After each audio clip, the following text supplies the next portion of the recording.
this evening. For this evening, we'll do the chant on page 101. That's the reflections from the Dhammacakkappavattana Sutta. And there's a dedication for Ranarit Chore Sin,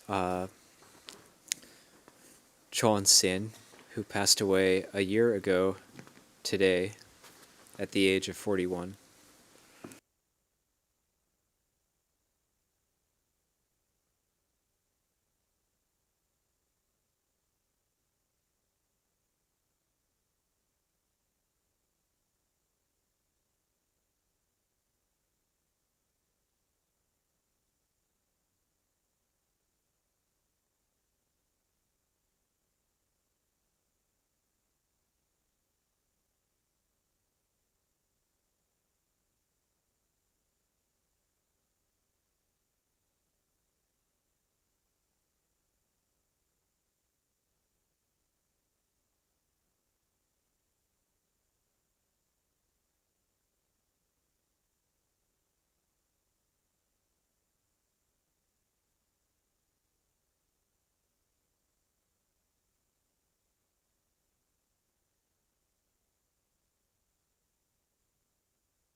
Majjhima Patipada Tathāgatena Haris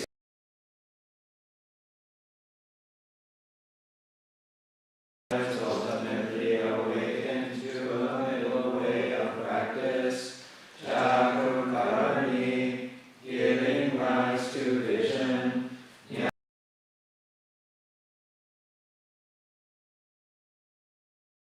Abhinyaya, to heighten knowing, Sabodhimana, Gatama Jasa, Ayameva Hariyo Atangiko Margo,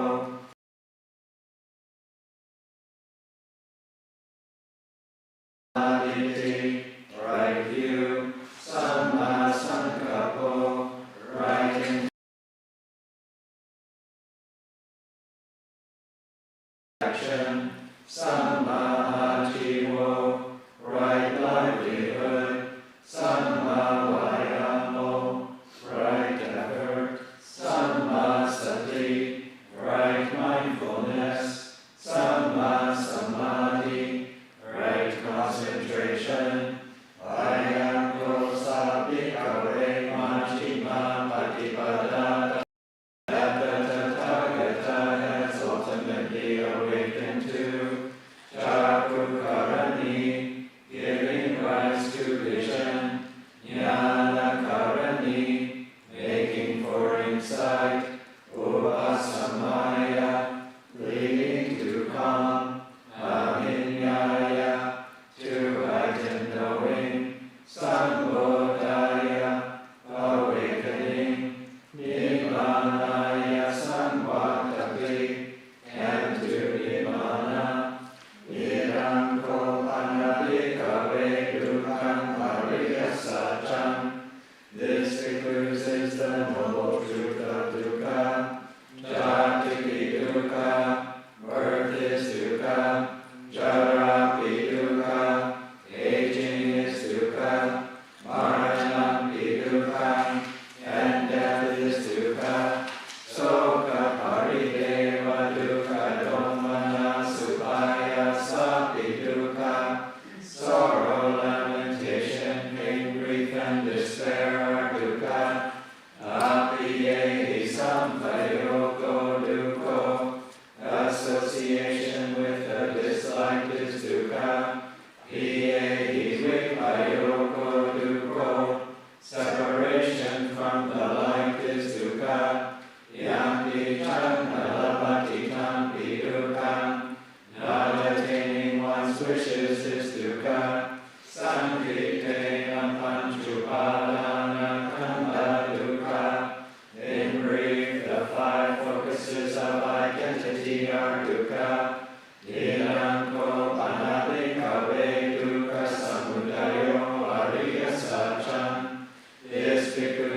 the noble truth of the cause of dukkha.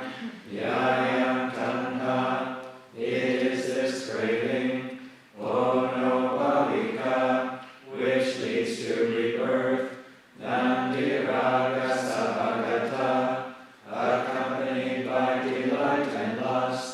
Tatra tatra vinandini, delighting now here, now there. Sayatidam, namely, kamatanha, craving not to become. Idanko panavikawe dukkha nirodho ariya satcham. This because is the noble truth of the Nirodho. It is the remainder, the fading away and cessation of that very craving. Chago, its relinquishment. Adini sarvo, letting go. Mukti, release. Analayo, without any attachment. Idanko panamikawe dukkha nirodhagamini patipada ariya satcham. This because is the noble truth of the way of practice, leading to the cessation of dukkha. Ayameva hariyo atangiko mako.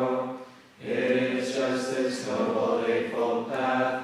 Sayatidam, which is as follows. Samadhi, right view.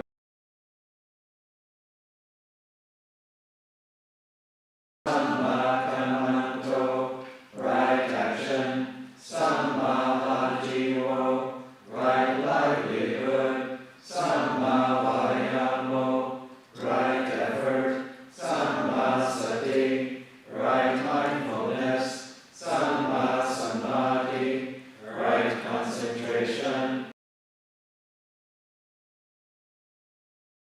Dhammesu, Jakun Udapali, Jnana Udapali, Anya Udapali, Vijja Udapali, Aloko Udapali, because in regard to things unheard of before, vision arose, insight arose, discernment arose, knowledge arose, light arose.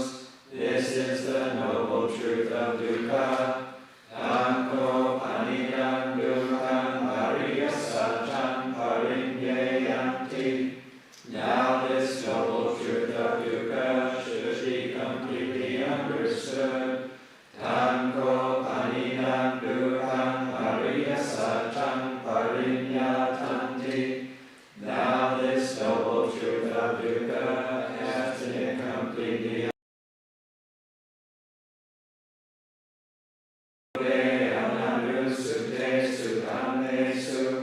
Chakum Udapali, Jnana Udapali, Anya Udapali, Vijja Udapali, Aloko Udapali, because in regard to things unheard of before, vision arose, insight. The noble truth of the cause of dukkha. Tanko panidam dukkha samudayo ariya satcham pahatavanti. Now this cause of dukkha should be abandoned. Tanko panidam dukkha samudayo ariya satcham pahinanti. Now this cause of dukkha has been abandoned. Inam dukkha nirodho ariya satcham tiberikawe.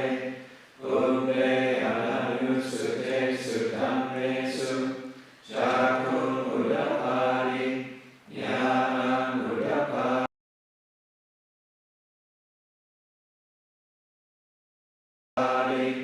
Because in regard to things unheard of before, vision arose, insight arose, discernment arose,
Ariya Satcham Bhavitanti. Now this way of practice, leading to the cessation of dukkha, has been developed. Yavakivam chame bhikkhave ine sujatu suvariya satchesu evanti parivattam govadasakaram yatha bhutam yanadasanam suvisudam ahosi. As long, bhikkhus, as my knowledge and understanding, as it actually is, of these four noble truths, with their three phases and 12 aspects, was not entirely pure. Nevatavaham bhikkhave sadevake loke samarake sabrahmake sasamana brahmaniya pajaya sadeva manusaya anutaram samha sambodhim abhisambuddho pachanyase. Did I not claim bhikkhus in this world of devas, Mara and Brahma, amongst mankind with its priests and renunciants, kings and commoners, and ultimate awakening to unsurpassed perfect enlightenment? Evanti parivatam gavadasakaram yatha bhutam yanadasana suvisudam ahosi. But when bhikkhus find knowledge and understanding, as it actually is, of these four noble truths, with their sadevake loke samarake sabrahmake sasamana brahmaniya pajambuddho pachanyasi. Then indeed did I claim bhikkhus in this world of devas, Mara and Brahma, amongst mankind with its priests and renunciants, kings and commoners, and ultimate awakening to unsurpassed perfect enlightenment. Jnanam chakamavedha sanam udapali. Now knowledge and understanding arose in me. Arupa me vimutti ayamantima chatinati dani puna bhavoti. My release is unshakable. This is my last birth. There won't be any further becoming.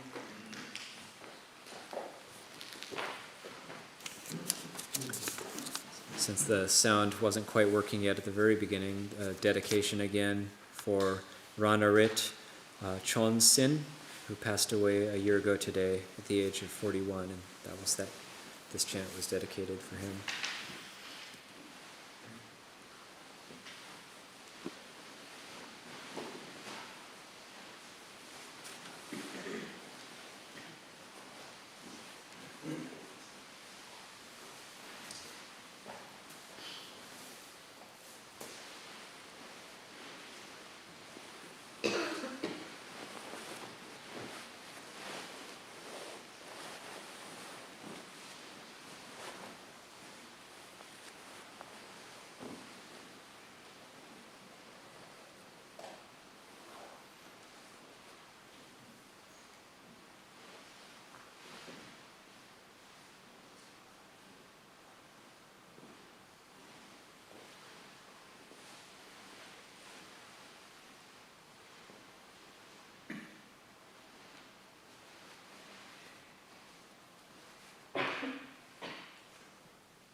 Take a 5-minute bio break, come back for the Dhamma Talk.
Namo tassa bhagavato arahato samma sambuddhassa. Namo tassa bhagavato arahato samma sambuddhassa. Namo tassa bhagavato arahato samma sambuddhassa.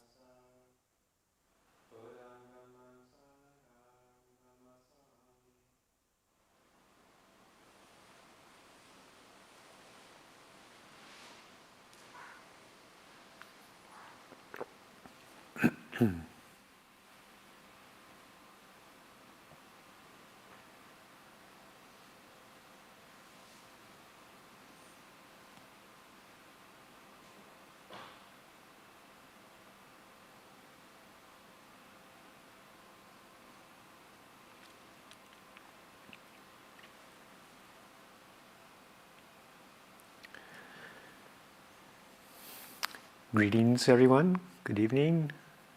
Nice to see everybody on the third, I guess this is the third night of the third full day of the retreat. Hope everybody's doing okay out there. We're still doing great here. It's beautiful weather, cool, crisp, sunny.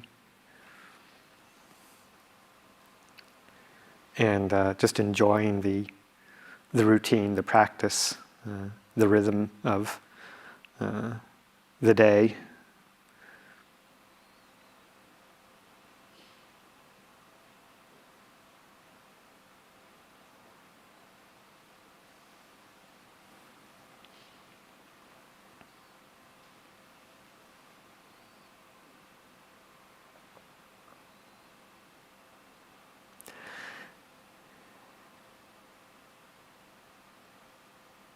I've, as people know, I mentioned, I think I've started a period about a month ago, period of long-term retreat here at the monastery. Coming out of that into this retreat within a retreat here for these 9 days. And I was just telling Luang Pa a little while ago that it feels inside of me like it's been a bit difficult or a bit hard coming up with words, giving talks, Q&As, things like that, that for some reason my interior experience is one of not feeling particularly coherent in the verbal realms these days. Luang Pa was very kind and said that he wasn't noticing that, so I appreciated that. Right? And but anyway, that's been the experience inside. And what it's brought up for me too is just the power of words, the power of thoughts, concepts, and that all of us, I would dare to say, almost all of us, if not all of us, probably spend a significant amount of our time in the discursive element, spinning out words, thinking, pondering, most of the time fairly discursive, kind of moving from one thing to another as associations come up with what it is that we're thinking, then some sidetrack comes up that's remotely related, and all of a sudden we're into another story, which then spins out into something that's slightly related into a whole other realm. And you just keep on spinning and creating all sorts of manufactured realities through our words, through our thoughts. Of course, these are the bases for speech when it comes out, but the thought realm itself is an ongoing conditioner of our hearts, of our minds. And I don't know about the rest of you, but for me, sometimes it seems like it just doesn't ever stop. And sometimes we get the message from some of the way that teachings are presented at times, that thoughts should be annihilated. You kind of get that feeling, or we get that feeling inside of us from wherever it comes, that we should do what we can do to squelch the thinking process. But as Ajahn Chah said once to somebody who was talking about that, he said, well, there is one person that will experience no thoughts. There's one kind of person that will experience no thoughts. That's a dead person. So I found that reassuring, even though we sometimes think, if only I could just stop thinking, then everything would be a whole lot better. Reassured to know that even arahants still have a thinking process. It's not until we're dead that we will be completely free of thoughts. So we have to learn how to work with them, because if we see them as the enemy, then we're just going to be in constant struggle. And we have to learn how to use the thinking process, use the power of words to help us and to help point the mind in directions that are useful, that are skillful. There was a question, I think, on the yesterday's question and answer, which I think Ajahn Yaniko talked to today, but just the use of thinking, somebody who hadn't been exercising that conscious form of thinking a whole lot, and was looking for some suggestions as to if and when it should be cultivated. So, thinking skillfully is something that's a very significant part of meditation practice, how to use thought skillfully. Cognitive therapy is a fairly recent technique of counseling, psychotherapy, that's been introduced and practiced and developed in the past number of years, at least in my lifetime, maybe 30, 40 years. I'm not quite sure when it started to be developed and used. The process of actually looking at the power of thought and how we can direct it and redirect it to skillful means. And this is probably a bit of a stretch of an association, but I'd kind of maybe point out that the Buddha was certainly a cognitive therapist in his day, well before this time, and often would point to the importance of how we think and what we direct our thinking process towards really affects our experience significantly. There's in one of the suttas, he says it actually quite directly. He says, what we think and ponder about frequently becomes the nature of our minds. That's in the Majjhima Nikaya, Two Kinds of Thought.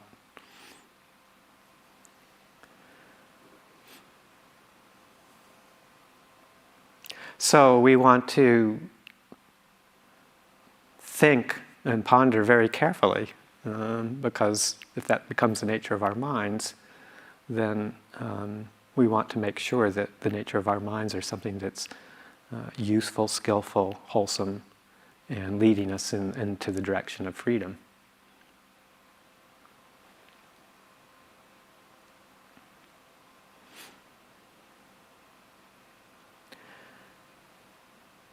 And a lot of, as I was saying, a lot of the thinking process that we normally engage in is kind of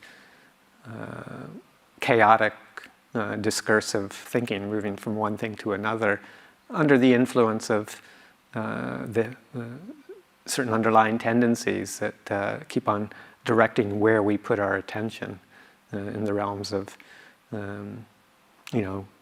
sensuality, or in the realms of becoming, thinking, developing identities, having interrelationships with people, the social realm, all these things, the forces of attraction, aversion, confusion, are directing our actual thinking process to help find some sort of sense of satisfaction, pleasure in the world. And we have to relook at that and harness that and start using thought in a more directed, skillful way.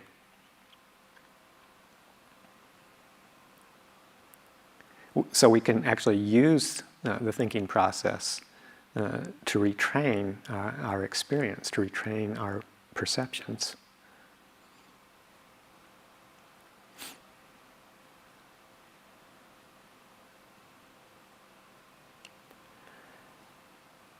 And kind of develop a Dhamma vocabulary, I think, is a way of thinking of it. And just share some experiences for myself in my meditation practice over the past number of years. I think the more I've experimented with it, the more I've come to rely on a Dhamma vocabulary that I've developed, and I'm still developing, but have developed over the years of listening to various teachers and incorporating some of those vocabulary words into my meditation practice to help direct the mind in a skillful way.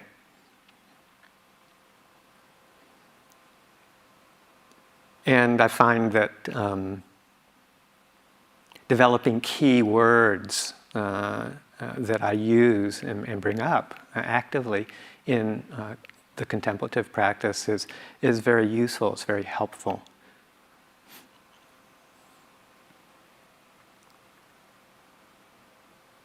And all of those words that I've started to incorporate into my vocabulary, my Dhamma vocabulary, are meant to actually help direct the mind away from the kind of higgledy-piggledy discursive thinking that's all over the place, and into a skillful object for meditation, or a skillful subject for meditation.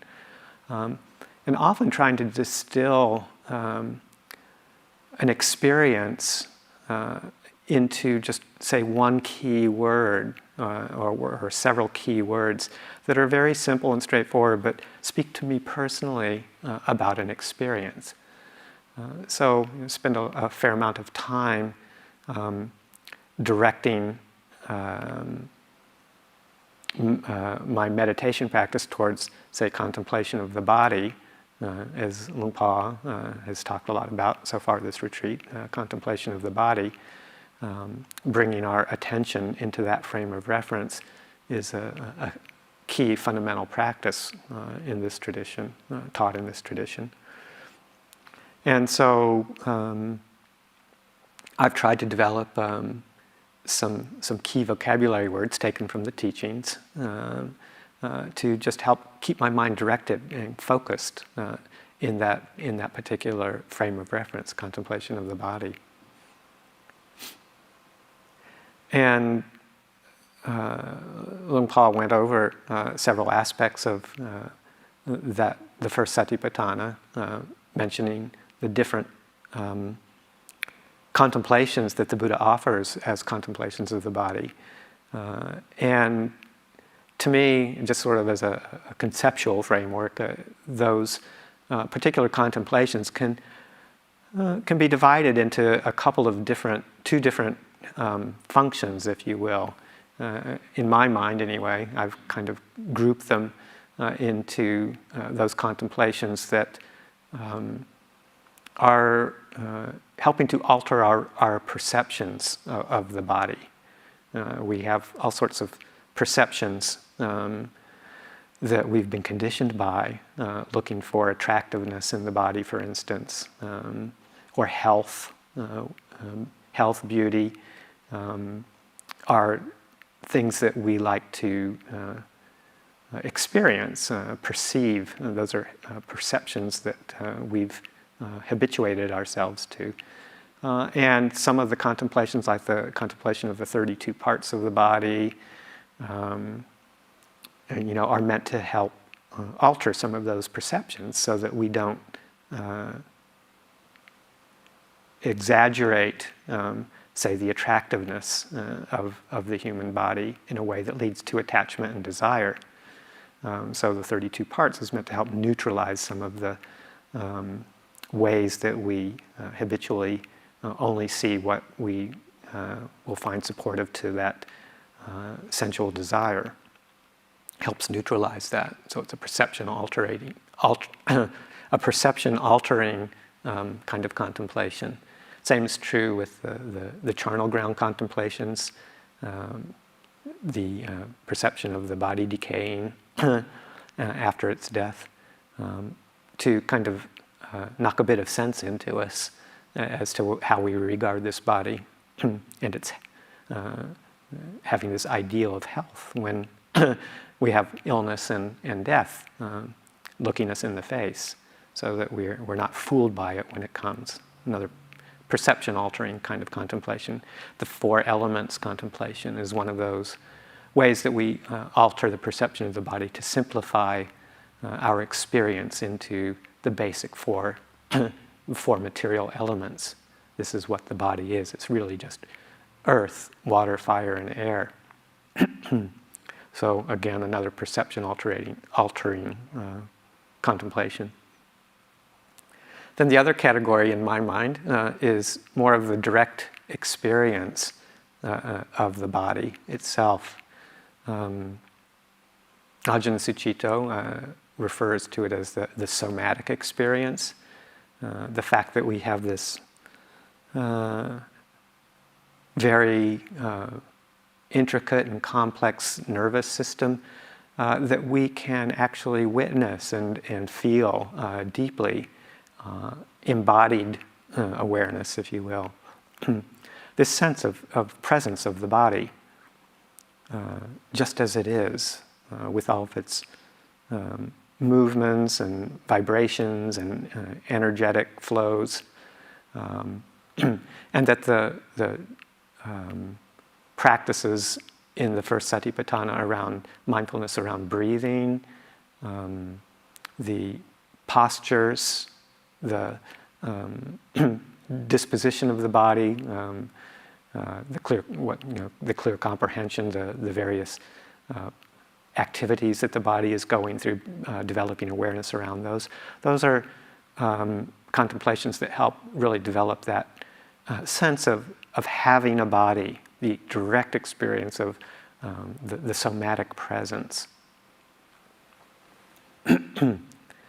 And particularly in that arena, when I'm developing that particular contemplation of that somatic experience, that somatic presence, I've been finding a few key words very helpful, and the use of skillful thought in a simplified way to just help place my mind, place my attention squarely within the direct experience, directly knowing the body as it is in a very soothing, calming, settling kind of way that helps provide a basis for practice. And these come from various teachers. Actually, Luang Pa was using one of them this morning as he was talking about mindfulness of breathing. And several times he used the word rhythm, which is one of the words that I've incorporated and picked up into my lexicon of body words.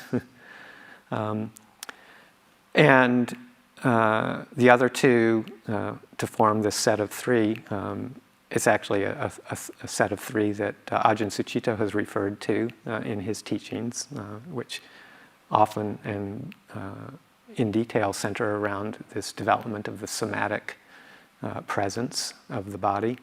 And the three are ground, space, and rhythm. So those are three key words that I've come to practice with and come to develop a sensibility around. And pretty much at the beginning of any meditation practice, mind most often starts with contemplation and settling into the body. I find that the most fruitful way to spend a period of meditation these days. I'll just start with those three key words to help jumpstart me into the meditation practice. So, I'm going to mention how I use those and encourage people, if they sound useful, to adopt them. But more so, what's more important in what I'm trying to get across this evening is the actual process of using these vocabulary words. And you may have other ones that are more useful for you, that speak to you more directly. Everybody's going to have their own vocabulary. And I don't mean to say that the words that I'm using are the words that everybody should be using, but just more the process of using speech in a way that supports what nourishes your practice and what helps to develop the qualities of mind that you're looking for in your practice. So more of a technique explanation than this is the way to do it, or these are the words to use. So keep that in mind this evening. But ground, space, rhythm, I start, as Ajahn Sucitto has often suggested, start with ground to develop this presence of the body. And you can think of it in experiencing it in different ways, but it's more that solid element, that solid experience of groundedness, perhaps pointing towards the earth element, if you want to put it into the terms of the elements. And find that scanning through my body from head to toe at the beginning of a meditation practice, just using the word ground, simplifying the discursive process into just one word, ground, and feeling that solidity, that density, and presence, embodied presence of this human body, going from the top of the head all the way through slowly, feeling the density and groundedness of this flesh and blood body, all the way down through the head and neck and torso, really allowing time to be spent, particularly as I move through the areas below the head to get a real strong sense of the density, the skeleton, the various parts of the body that I can feel in relation to that sense of groundedness, density.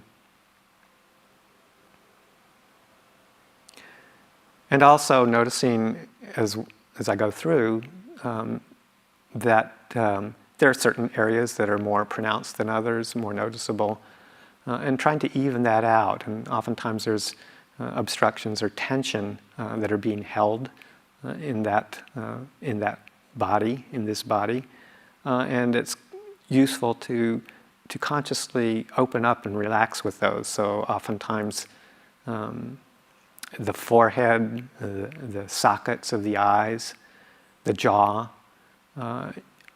are all oftentimes places where there's bits and pieces of tension being held, and find that as I scan through, particularly those areas, and consciously become aware of the holding in those areas and let them relax and loosen and open up. And then as I scan through the rest of the body, ground, using the word ground, going back up to that part of the head, the eyes, the jaw, the forehead, and noticing if some more tension has crept back in, which it often has, and consciously open up again. So using that one word, ground, to remind my attention to be really with that solidity of bodily presence right here, in the present moment. And after a period of doing that and kind of settling into that experience a bit, getting a bit grounded, I'll open up with the word space and start to experience the spaciousness that can be experienced in the body. And you might kind of think that the two are a bit exclusive of each other, but they actually can hold each other very nicely so that you can experience both ground and space at the same time.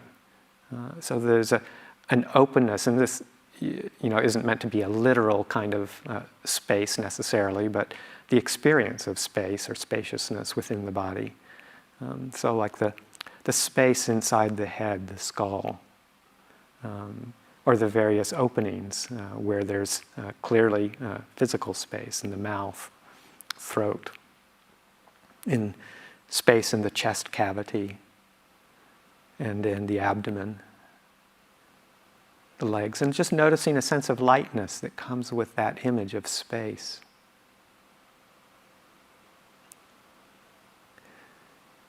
So I spend some time going through the body just with that word space and allowing it to relax and open up, still within the context of the fact that there's also solidity or ground there as well.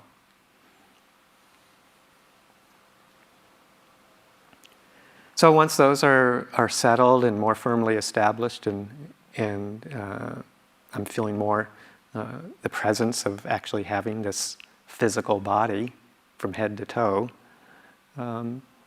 then I'll allow the perception, or well, actually not the perception, the direct experience of rhythm come into my awareness, the rhythm of the breathing. And this process, it's a very different process than what I spent so many years trying to develop, of coming right into a meditation practice period and focusing on the breathing at a very narrow anatomical space, which we've all talked about in this retreat so far, that the attention to breathing at one spot that's exclusive of the rest of the body, just was never a fruitful experience for me, and that this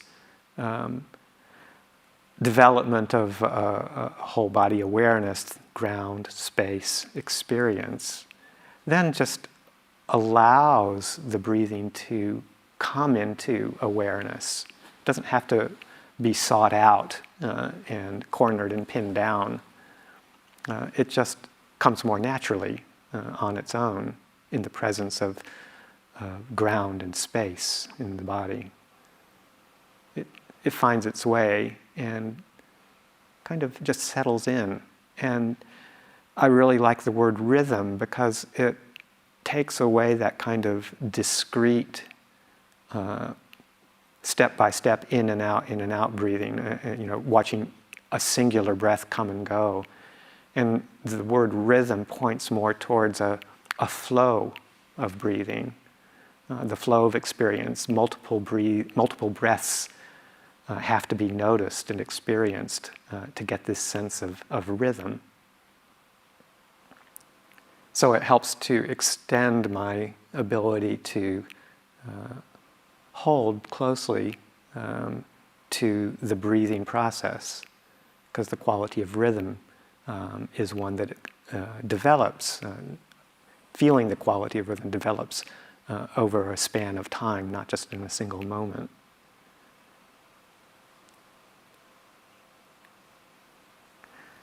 So those are a lot of words kind of describing my experience of the beginning parts of meditation, but using distilling it down to those 3 words, distilling that actual experience into 3 words, so that when I just say those words just as they are, without any other conversation in my mind, without any other verbiage, they are representative of this experience of really settling into the whole body and the rhythm of the breathing and the settling that has.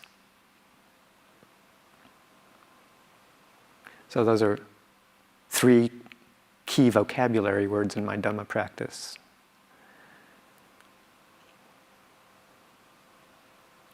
And then as the mind settles, the body settles and starts to feel some enjoyment in the practice, oftentimes I'll turn to another set of vocabulary words to help further that process.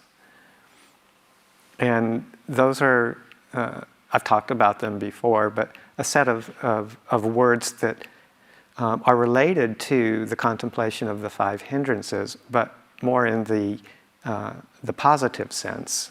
So some time ago, I got to investigating in my own mind, my own heart, the hindrances, and decided I needed an approach also that was answering the question of, well, what would it be like if these hindrances weren't there?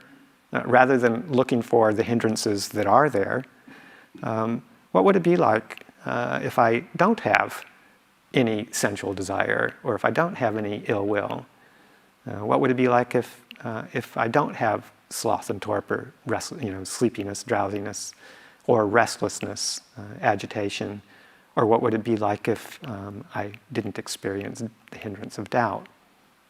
To come up with some more positive words that I could reflect on. So I came up with a set of 5, more or less 5 words, 5+ words, to describe what it would be like when these hindrances are absent. And I find that just plugging those in and implanting them in a meditation period after I've established ground, space, and rhythm, I've found that very useful, to just scroll through those and say words like contented or replete. That's what it's like when there's no sensual desire present. There's this experience of contentment. Don't need anything else. Replete. What does that feel like?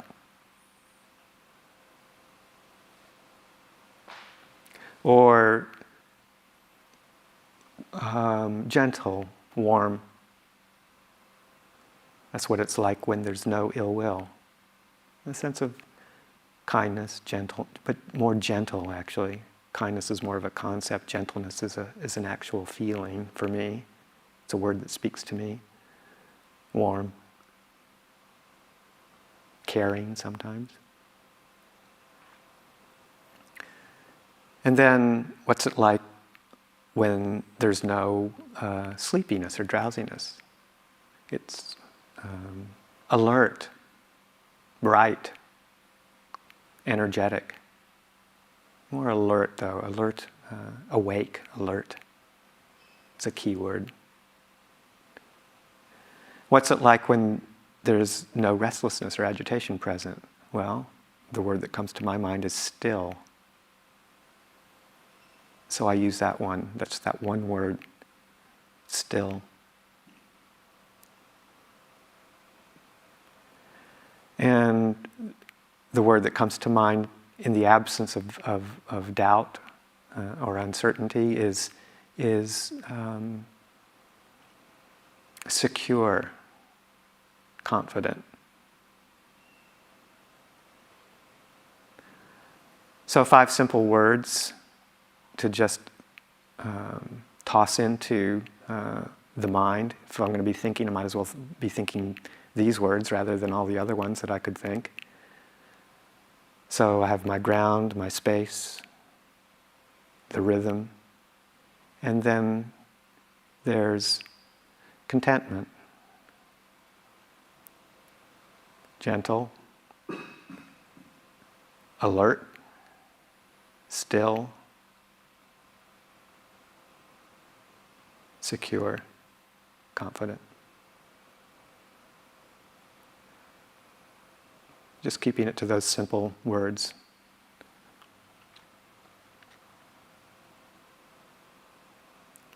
And then all going well, as the period of meditation progresses, and if the mind is settling and opening and relaxing and responding and being energized with a real peaceful, calm sense, then I'll turn to some key words, key vocabulary words that are related to some more of the teachings, descriptions around samadhi. And just, we've talked about this quite a bit already, this retreat, but just to reemphasize that I've stopped using the word concentration. I don't think we're going to get rid of it in my lifetime. It's so embedded in our vocabulary, our Dhamma vocabulary as the translation for samadhi. But I try not to use it pretty much anymore in my own mind, in my own practice, preferring, as I mentioned earlier, preferring like collected, or collectedness or composure. And the same with ekaggata. I try not to think too much about one-pointedness. That feels very narrow, exclusive, constricted to me. And there's a recent author that I've been reading who uses the word stillness for ekaggata, which is a lovely word. I'm not quite sure it describes the experience in my vocabulary enough. But a word that works for me for ekaggata is unwavering, rather than one-pointed, which makes me feel quite constricted. Unwavering gives this, for me, this sense of steadiness and this wish just to stay in this singular place, in my heart, not wanting to dart about and move about. So, unwavering composure. Once the mind is settled, the body is settled, and the hindrances are in their positive, they're not hindrances, I'm experiencing the positive opposites of them, then to just allow the two words, unwavering composure, to settle in and inform my experience. And then as this contemplation deepens and moves into the settling and the deeper, I do like the word absorption. Some people kind of balk at the word absorption, thinking that it points back to that one-pointed exclusive focus again. To me, it has more of a sense of saturation of the description, say, that the Buddha uses to describe the jhanas, like in the Kayagata Sati Sutta, where you have in the first jhana of the bathman and the bathman's powder, the adding of water to the bath powder to form it into a ball, just like bread dough, flour. You add water to the flour little by little and knead it through until it's saturated and cohesive and holding together as a unit. And the words, the four words that I find useful vocabulary words to just say in my mind are drench, steep, fill, and pervade. As in taking this joy and pleasure that comes from meditation, the bodily pleasure that comes from meditation, and letting it drench, steep, fill, and pervade this entire body, sabbakaya.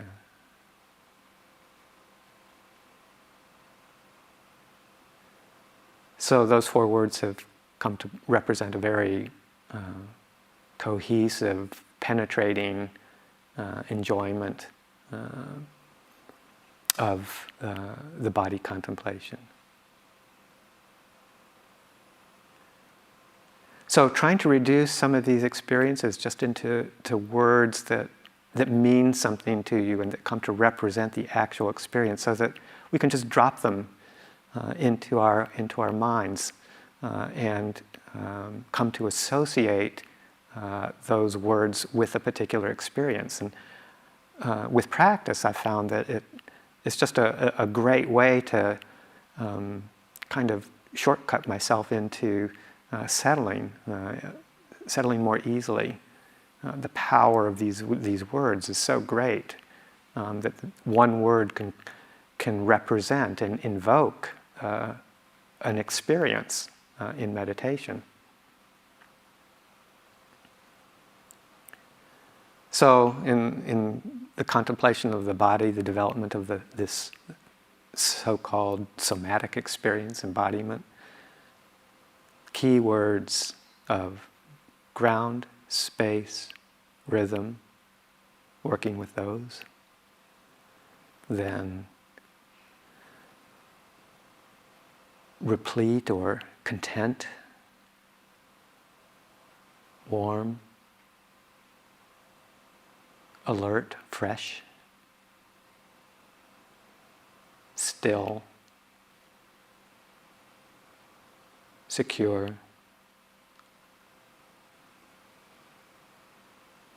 and then after some time moving towards unwavering composure, unwavering collectedness that drenches, steeps, fills and pervades.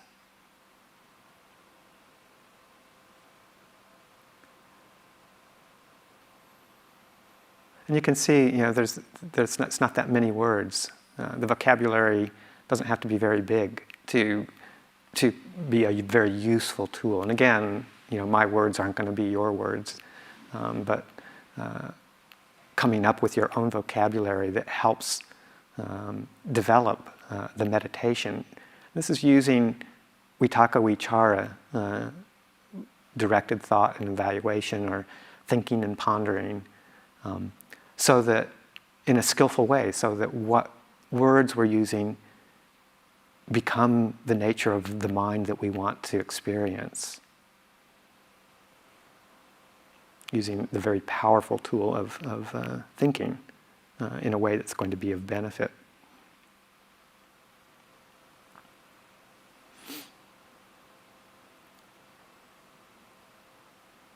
Sort of as a side note along the same lines of this kind of process, or this particular way of using words, is another teaching that the Buddha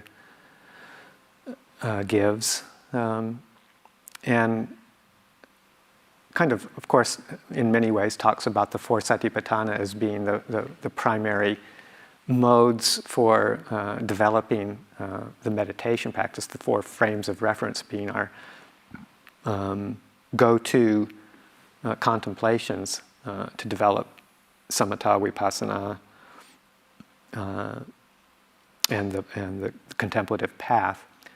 But there are times when our minds are overcome with certain hindrances that are very strong, and it's quite difficult to focus on one of these satipatthanas. And I think the way that it's worded in this particular teaching is something like, when a person is contemplating along the lines of the four frames of reference, or the four foundations of mindfulness, if a fever or or drowsiness or sluggishness or scatteredness arises in the mind during this process, then one can turn away from that for a period of time and move into contemplating some inspiring theme. So if the mind is overcome with one of these kinds of hindrances, then to redirect it to maybe another skillful, wholesome theme that's perhaps outside the Satipatthana, but will help dispel that fever, that drowsiness, or that scatteredness. And an inspiring theme can be one of many things, as long as it's a wholesome Dhammic-related theme. The commentaries suggest one of the 6 basic recollections, such as the recollection of the Buddha, and Ajahn Yaniko's talk, reflections the other day, were really, an excellent example of that kind of contemplation of the Buddha, which really gladdens and uplifts the mind, uplifts the heart. Can do the same with qualities of the Dhamma, qualities of the Sangha, and the sense of appreciation for the teachings and for the fellow practitioners. These are all skillful, inspiring themes to help dispel some of these hindrances. Also, recollection of our own virtue, going back through our own, after we've picked up these, particularly the 5 precepts and worked with them, to reflect, not only to experience the benefit of living a non-harming life, but to remember that and to reflect on that and to experience the security in the mind when one knows that one has been living harmlessly since taking up the precepts, and the amount of security and safety that brings into our lives and into the world. So actively reflecting on that, developing that, using words to describe the feelings that come from that.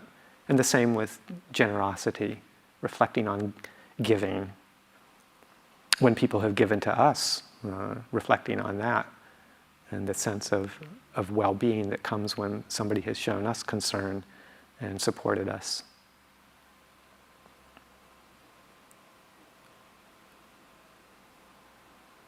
These gladden the mind. And then the 6th reflection is Devanusati, the recollection of the Devas. So remembering beings in other realms, celestial realms, that have these same qualities of virtue and generosity and have developed them to such an extent that their rebirths have been in very pleasant circumstances, very lovely places of abiding.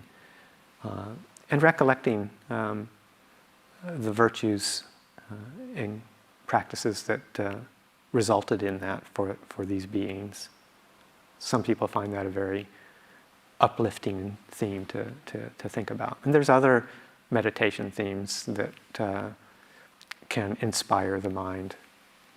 Even some of the ones like Maranasati, to help sober the mind if it's in a feverish state, recollecting the process of dying can actually be quite cooling, sobering, and stilling. A recollection of the peace of Nibbana is a lovely one. So if the mind is agitated or disturbed in some way while practicing with the 4 frames of reference, then to pick up one of these other themes for a while, develop it, use the actual process of thought, words, to help settle the mind. And then once that kind of contemplation has helped and the mind is returned to a more stable place, then to resume and pick up the Satipatthana contemplations.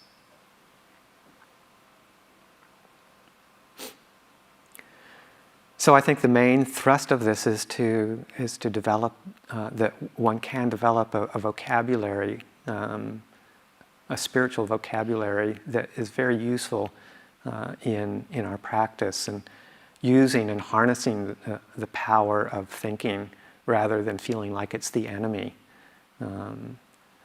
It's only the enemy when it's being used unconsciously and has been hijacked by the underlying tendencies or the defilements of the mind in an unmindful way, then it can become quite unpleasant. But if we bring our mindfulness and alertness to our vocabulary and really practice using these very simple words, the simpler the better, then it doesn't have to be a long discursive kind of process, but using a word to induce an experience and to direct the mind in a very skillful way, so that what we're thinking does really become and influence strongly the nature of our mind, and directs our meditation practice in very wholesome, very useful ways. So I'll just leave it there for this evening as a few thoughts to contemplate.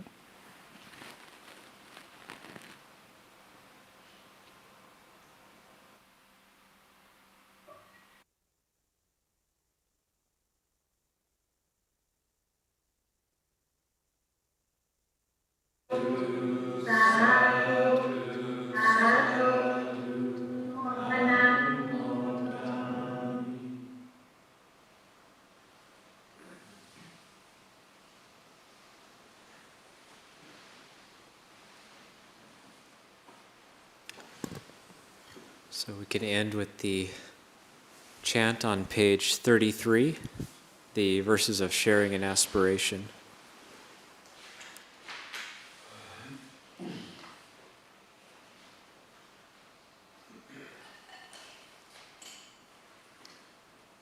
Now let us chant the verses of sharing and aspiration.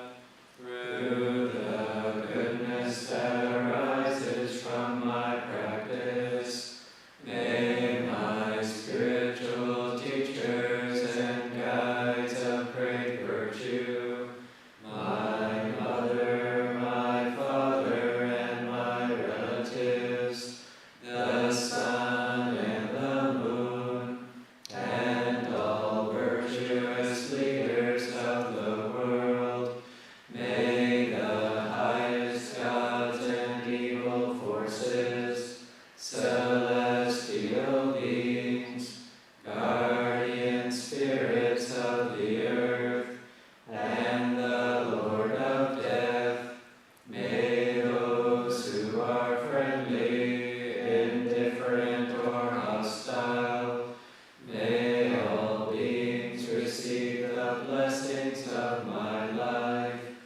May they soon attain the threefold bliss and realize the deathless.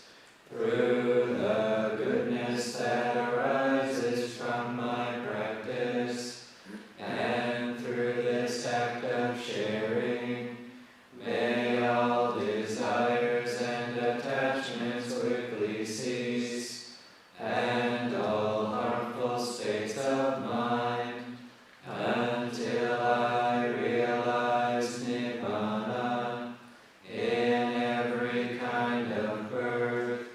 May I have an upright mind, with mindfulness and wisdom, austerity and vigor. May the forces of delusion not take hold, nor weaken my resolve. The Buddha is my excellent refuge. Unsurpassed is the protection of the Dhamma. The solitary Buddha is my noble guide. The Sangha is my supreme support. Through the supreme power of all these, may darkness and illusion be